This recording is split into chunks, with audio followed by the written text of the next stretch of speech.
Hello students, welcome to Learning Science Q&A. Students, today we are starting with another chapter from class 8, Combustion and Flame, and this would be our part 1 lecture. So starting with the very basic question from the chapter Combustion and Flame, what is combustion? The process of burning of a substance in presence of air or oxygen with the liberation of heat and light in the form of flame or glow is known as combustion. That means air and oxygen has to be there if you are burning something, and the heat and light can be in the form of a flame or it can be just in the form of a glow. It is a chemical process in which a substance reacts with oxygen to produce heat. It can be asked whether combustion is a physical or a chemical process. So always remember it's a chemical process in which a substance reacts with oxygen to produce heat and light. Now, the question arises, can we burn every substance? No. Substance that can be burned in air or oxygen to produce heat and light are called combustible or combustible substances. The example include LPG, the liquefied petroleum gas, kerosene, paper, cloth, wood and hydrogen gas, even methane gas. So these are some example of the combustible substances. Alternatively, we have substances that do not burn in air or oxygen, and they are known as non-combustible substances. The list include water, sand, glass, cement, carbon dioxide. Now, one example is there that we can see for as an example of combustion, burning of magnesium ribbon. Now, the burning of magnesium ribbon is observed in the form of this beautiful blue flame. Now, what happens when a magnesium ribbon burn? Magnesium burn in air in presence of oxygen, and it is a very exothermic kind of reaction. That means a good amount of heat is produced. So heat and light are produced during the burning of magnesium ribbon, and the reaction can be explained in this way. We have two magnesium interacting with two oxygen producing 2 MgO. This is something that we can observe. If you are burning a magnesium ribbon, it will be seen, it will be visible, it will be noticeable. But there are certain burning process or combustion process that are taking place very slowly without you or I getting it noticed. So, oxygen and glucose burn inside our body to produce energy, to produce carbon dioxide and water. This process is known as cellular respiration. So, always remember cellular respiration is a kind of oxidation reaction, and since we have categorized combustion as an oxidation reaction, so the burning of food inside our body with the liberation of carbon dioxide and water and energy is considered as a combustion.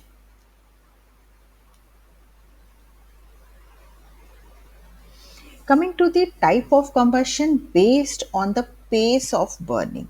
Not every combustible substance burn with equal rapidity or equal pace. So first category we have as the rapid combustion, where large amount of heat and light is released in a very short span of time. A substance when burning gives lot of heat and light, and the time range is very small. Then we say it's a kind of rapid combustion, most of the time seen with the combustion of gases like combustion of LPG, methane and biofuels. We have slow combustion that take place very slowly at low temperature. The example is respiration or the cellular respiration. The temperature is as low as our body temperature, that means 37 degrees centigrade. Next, we have the spontaneous combustion where a substance burns spontaneously without any involvement of external heat or light. And this type of combustion is termed as spontaneous. Very truly, they are very dangerous also because they a substance can get heat or light, or it can just start burning without anyone noticing it.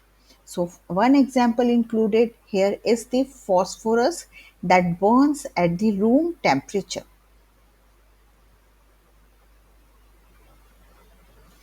And next example includes explosion, when a substance burns suddenly and it produces lot of heat, light and also sound. The heat and light are liberated by applying a kind of pressure or heat. And this kind of combustion is most of the time noticed in the crackers or in the bombs.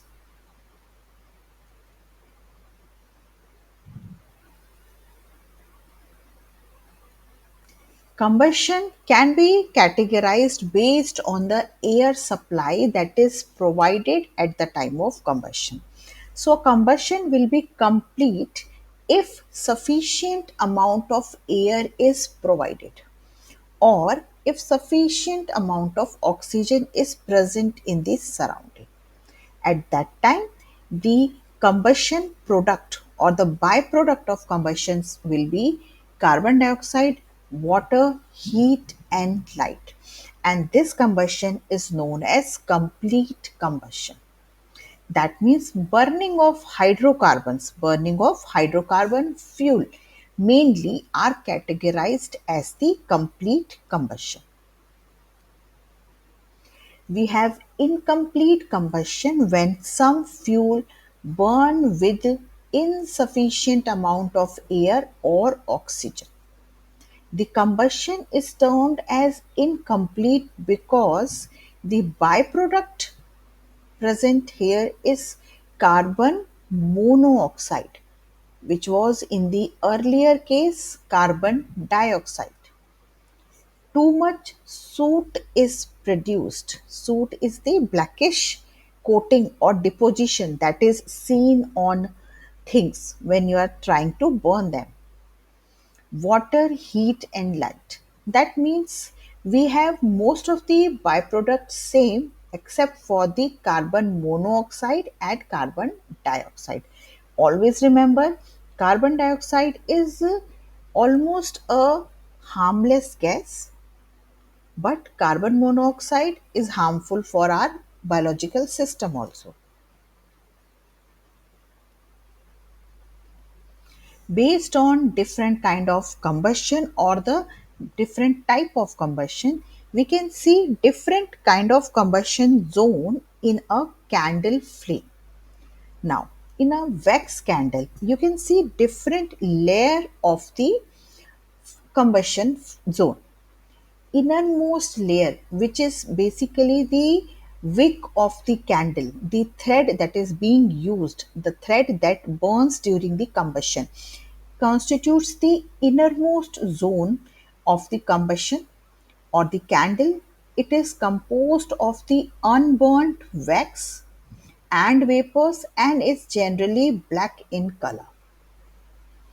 This is the least hottest zone also. Then we have the middle zone, which is yellowish in color. It shows the partial combustion or the incomplete combustion. In terms of heat, it is moderately heated and it is yellowish in coloration. Then we have the outer zone, which is the zone of complete combustion, denoted by bluish coloration of the flame.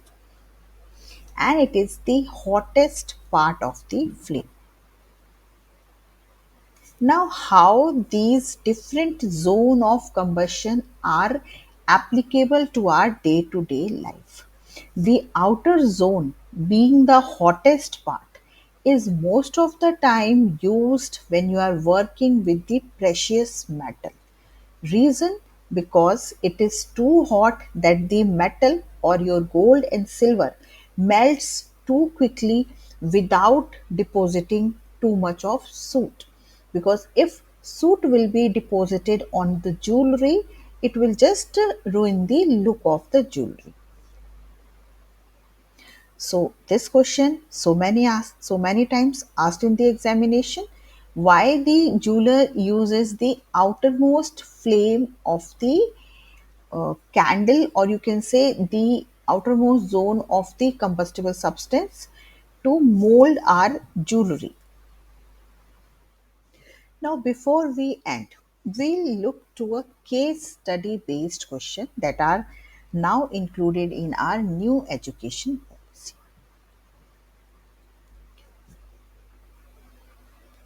Now this can be the material, or this can be the paragraph that would be provided to you, and it says that the air that we breathe today is more polluted than before. Most of the factories, vehicle, they use aerosol and spray. These are the pollutants that are present as the very fine droplet in our environment. Increased number of refrigerator and air conditioners, they releases the chlorofluorocarbons or the CFC gases. They all have together contributed towards the pollution.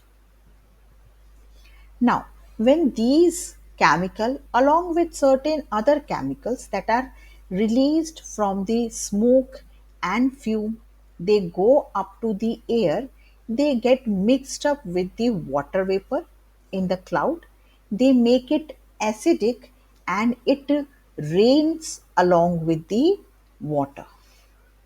Now, such water which is more acidic than the normal water that we use, that is fit for the consumption, is slightly alkaline. But this water is highly acidic. So it leads to the polluted clouds, and it also increases acidity in our nature. When this acidic rain falls on the leaves of the tree, on our fertile soil, it runs into the lake and river. And the effect of this rain is disastrous because it ruins the tree, it disturbs the marine life. So they slowly lose their leaf and die. The fertile soil slowly and gradually turns acidic, which is no longer safe or beneficial for our plant and crop. The marine animal living in the ponds and lake are killed. Even the drinking water can be affected. So this kind of acidic nature which is seen in the rainwater is termed as the acid rain. And acid rain is also harmful for the infrastructure, for our historic buildings. So this can be a paragraph or something similar to this paragraph can be given in the examination, and based on these paragraph you may be asked certain question like this, like which is the gas which is released by the incomplete combustion of the fuel. We have already studied this, that the gas which is released when incomplete combustion of fuel is taking place is carbon monoxide. Emission of sulfur dioxide and nitrogen oxide. Now, sulfur dioxide and nitrogen oxide are very common pollutant which are released by the transport, factories and the vehicle. So what is the consequence of these gases? The consequence is acid rain. If it is asked in 1 mark, you can just write acid rain. If it is asked as a definition, you can write that sulfur dioxide and nitrogen dioxide react with water or the water vapor molecule which are present in our atmosphere. They become acidic, they make water acidic, and this acidic water is harmful for plant. It is harmful for our soil, and it is also disastrous for the aquatic animal. Also, it ruins our historical monuments. Coming to the what is fire triangle? When we want a combustion to take place, what are the criteria? What are the satisfactory things that has to be present? First and foremost thing is the combustible. That means presence of a substance that can burn is the first thing that should be there. Presence of air or oxygen, or you can say the supporter of combustion must be there. And third thing is the ignition temperature. Ignition temperature being the lowest temperature at which combustion can take place. Always remember, a petrol is kept somewhere, a wood is kept somewhere, a paper is kept somewhere. They are not going to burn themselves. You have to provide them heat, and the minimum heat that will make those substance burn is the ignition temperature. So this is known as the fire triangle. That means if we want combustion to take place, three things must be satisfied. Lastly, we have how is carbon dioxide responsible for the global warming. Now the carbon dioxide molecule already naturally present in our atmosphere. They have a tendency to absorb heat, the infrared rays. When they absorb infrared rays, the infrared rays are not allowed to escape into the space. Hence, they are there in our atmosphere, and the temperature of our atmosphere is higher than the normal. And this higher than the normal temperature refers to the global warming. So, carbon dioxide acting as a heat absorber, not allowing heat molecules or heat rays to escape into the space, resulting in the increased atmospheric temperature, also global warming.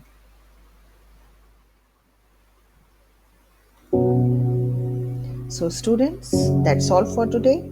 Hope you like it. Please like, share, and subscribe. Thank you.